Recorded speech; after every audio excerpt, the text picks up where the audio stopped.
До берега и обратно. Водитель из Сыктывкара Александр в паводок в этих местах еще не бывал, пока не понадобилось добраться до Ситкыркыша. Такая живописная картина вместо проезжей части привела в шок.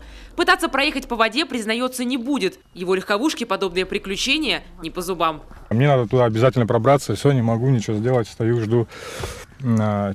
Человек должен сейчас подъехать, не знаю. Я знаю, какая там глубина. Там, то есть там около 40 сантиметров я не проеду. Пик паводка в южных районах уже позади. Вода отступает, а дорога постепенно осушается. Местами показались даже вот такие островки. Отсюда до Алешина можно даже прогуляться, правда, исключительно в резиновых сапогах, и явно повыше, чем в моих. Впрочем, таких смельчаков мы не увидели, как не застали и машины, форсирующие водную гладь. Еще в прошлом году их было немало.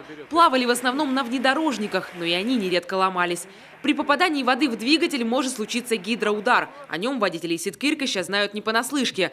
Житель соседней Сосновой Поляны часто гуляет здесь с собакой, но и ей лезть в воду не разрешает. В прошлые года было много смертников, а сейчас-то не очень. Сейчас уже, видимо, уже слух пошел, что глубоко тут места есть глубокие. И уже ушла. Уже это было недельку назад, очень глубоко было.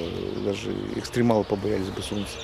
Изменилась схема движения автобуса номер 26А 1,5 недели назад. Отныне доехать до дома обитатели поселка могут прямо из Сыктывкара на теплоходе Усть-Сысольск.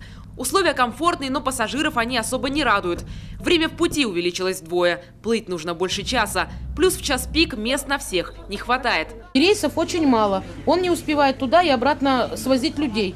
Люди, которые работают с 9 утра, вынуждены ехать на 6 утра. Но он в 6 утра не отплывает, он отплывает раньше, потому что он набирает посадочные места, 142 человека, закрывает и поехал. А остальные люди остаются и едут, вынуждены ехать на голом пароме, где некуда сесть. А еще жалуются пассажиры теплохода на необорудованную пристань. Сесть некуда, крыша не предусмотрена. Ждать транспорта часто приходится под дождем по несколько часов. Впрочем, испытание стихии терпеть осталось недолго.